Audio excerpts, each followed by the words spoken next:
Hi everyone, Aaron here for Zollotech, and the iPhone 11 Pro Max is a phone that many people remember as maybe being one of the best phones Apple has ever made. Some people are still using it regularly, but there's many that might want to upgrade to this, or maybe even are thinking about upgrading away from it. So I wanted to help you decide if you should still stay with or buy an iPhone 11 Pro Max in 2022. Now the 11 Pro Max is a fairly expensive phone still, depending on where you get it. If you get it from Apple, you're talking about $800 to over $1,000. However, I've seen it on other places refurbished for under $500, and at that price, it's a great buy. The overall design and build of the 11 Pro Max is something we had for quite some time, from the iPhone 6 all the way up until the 11 Pro Max. However, with the more recent Pro devices, we have stainless steel. So we have stainless steel around the outside edge with glass front and back. And as you can see, I have a case on this, and I don't always use a case on my devices. In fact, most of the time I don't, but in the short time that I've used it on and off with the 11 Pro Max, you can see that it does have some staining here. Now, one thing I've seen very often on these silicone cases is cracking at the bottom. So this can be just from regular use. I'm quite careful with my devices. I typically don't even use cases and don't have a problem. And just from placing this in your pocket, sliding it in and out causes this to break over time. I've seen this multiple times, not only on this case, but on many other cases that I've shared in other videos as well. Seems to be pretty typical. Apple does tend to sort of replace them if they're fairly new and that happens. But if it's about 6 months old, you'll just have to buy another one at this point. So that's something that is a bit unfortunate with this silicone case, but the texture is really nice on it. And again, it doesn't protect the bottom, and that can lead to some scratches on the device. Now, like I said, I don't typically use anything on the phone itself, and being that it's stainless steel around the outside edge, you may see some scratches on the polished surface, especially after a couple years of use. It's very typical from trying to place the lightning cable into the lightning port, where maybe if you missed a little bit, it could mar the surface just a bit, but it's held up really well over that time. On the back, being that it's frosted glass, it tends to be very durable. Just like we have on the most recent phones, the frosted glass helps them hold up really, really well. So no issues here, except for maybe at the very bottom, just from placing it on surfaces such as what we have here with a table, or maybe just something very carefully where I place it down. I typically will not set this on a stone surface or anything that could scratch glass. That's where I'm very careful with these, or so it's really in my pocket or on a table that's softer than the material itself. As far as the back glass on the cameras, this is sapphire, and while I know it's not the purest of sapphire, it does help prevent scratches better than the glass itself, and I don't have a single scratch on it. So it's held up well there, but where it doesn't hold up well compared to recent phones is the screen. Now, of course, this can be fixed with a screen protector, but the display itself is one of the easiest scratching displays on any iPhone, at least that I've experienced. As I bring this up here, you may already see some of the scratches where they go across. There's some over here. They're all over the place, and if you look at any of the recent iPhones that I have, or even ones from before this, I rarely have scratches like this on the display. So here maybe you can see it a little bit better. There's scratches all over the place, and they're deep scratches. So the newer phones don't seem to have that issue at all. In fact, I don't use a screen protector on my 13 Pro Max at all, and I don't have a single problem with it. So there's no scratches, and I've used it the exact same way. So something on the 11 Pro Max makes the glass a little softer, and you typically see a lot more scratches, as you can see here already. So it's just something you have to deal with, or put a screen protector on, of course, if you don't want to see that. As far as its overall feel, this is something that I was surprised with. Since I haven't used the 11 Pro Max as my main device in some time, it just feels great in the hand as far as ergonomically.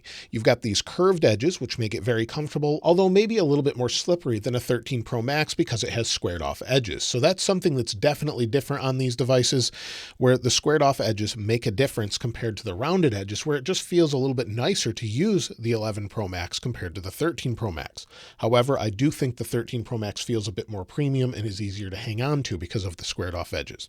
That's going to be a preference up to the individual.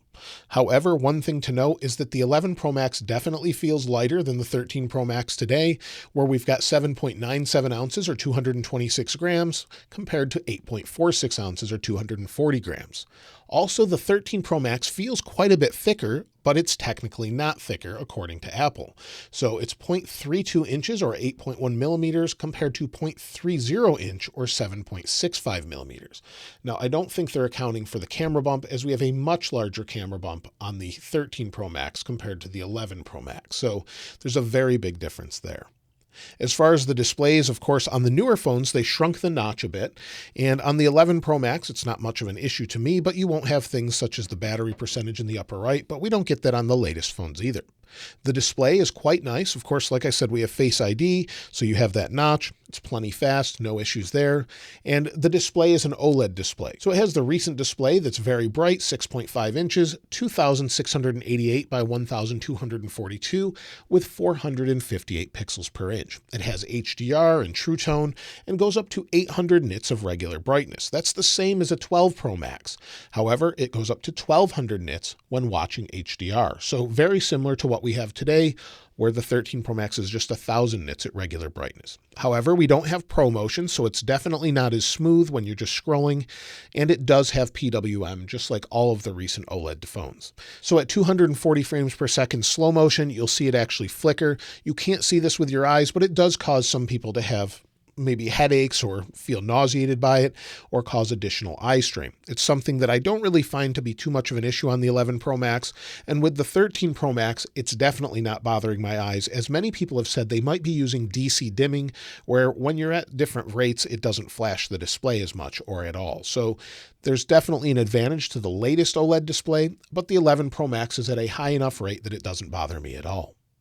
There's no really worry of burn-in either. I haven't experienced any of that. If you put it on a gray display, just go to Safari. And if you download a gray wallpaper, you can see if there's burn-in. It will show sort of ghosting of what the icons looked like if you have that burn-in.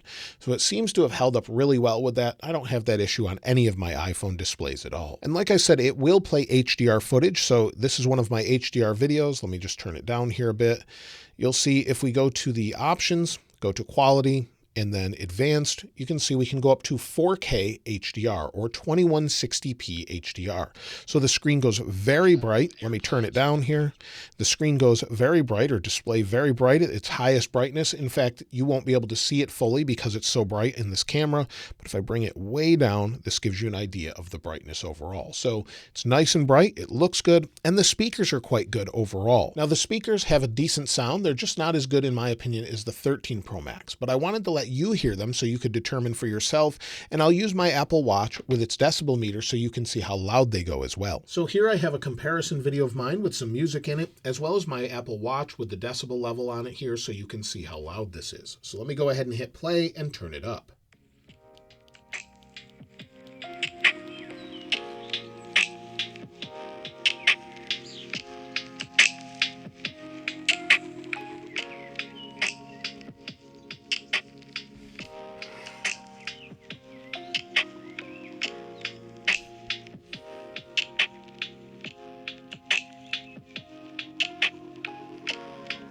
The speakers sound pretty good overall, but they're definitely not as loud as the recent phones where I hit over 80 decibels in that same sort of setup and scenario with the same music.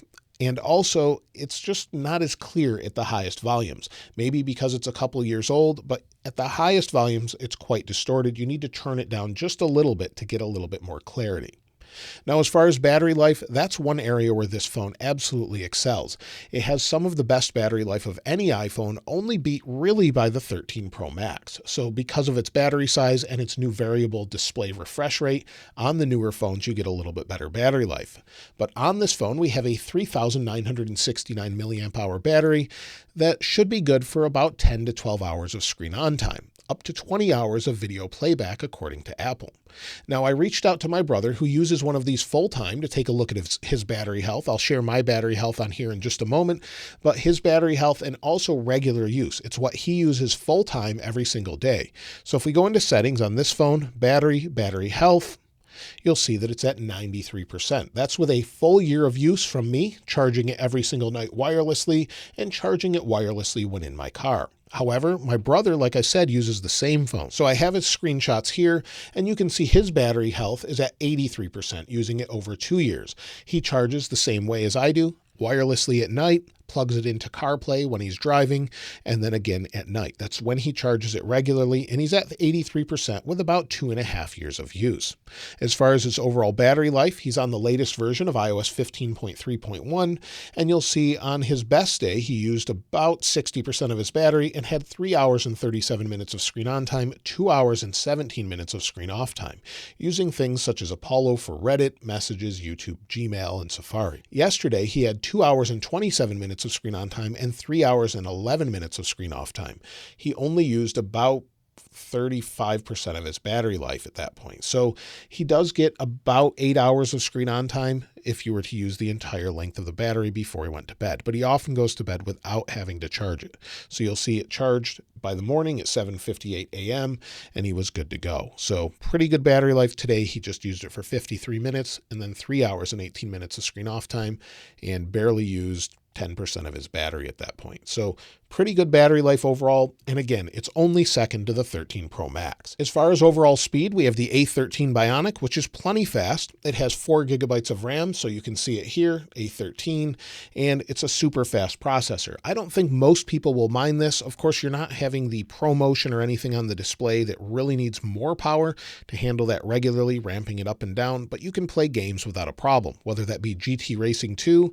If we resume here, there we are, and let's go back, and we're in. So we're resuming this game nice and fast, no issues here. So if you're playing racing games like this, you'll have good frame rates. If you're playing PUBG Mobile, shouldn't be a problem at all. So nice and fast for almost every single task. And the cameras are great too. In fact, they're very similar to what we have today. Now on the 13 Pro Max, you are going to get additional features such as HDR and 4K 60 HDR. But on this camera, it's quite good as well. So you'll see here we have 4K 60 high efficiency, of course, and we also have 4K on the forward-facing camera. You could definitely use this for regular YouTube videos. So if we go into the camera, hit record. Now I'm recording with the forward-facing camera of the 11 Pro Max. So now you can hear the actual microphone from it. You can see the quality of the camera at 4K 60. Now we don't have HDR or cinematic modes, but if you don't care about those, this should do just fine with using the forward-facing camera, as it's very similar to what we have in the current phones as far as that goes. When it comes to the rear-facing cameras, they're a little bit different. You might have a little less capability, but for the most part, most people will be quite happy with it. Whether it be a photo or 4K 60 video or 4K 30 video, whatever you'd like, it's still here. The only things we don't get really is that cinematic mode and ProRes on the latest one and night time-lapse mode. So other than that, you have everything else. Now, one big thing in this phone is we have an Intel modem. That really makes reception okay. Now, the latest phones have Qualcomm modems. They seem to be better. They have 5G capability, but this has 4G capability. I didn't really have too many issues with it as far as reception, and it seemed to be fine overall, whether it be that or Wi-Fi. Of course, we're not going to have the latest standards, but it's plenty fast for the majority of tasks, and I don't think most people will mind it. This also has an IP rating of IP68, 4 meters for up to 30 minutes. The latest phones are up to 6 meters. However, on either of the phones, I wouldn't recommend taking them into the water regularly unless you have a waterproof case on them.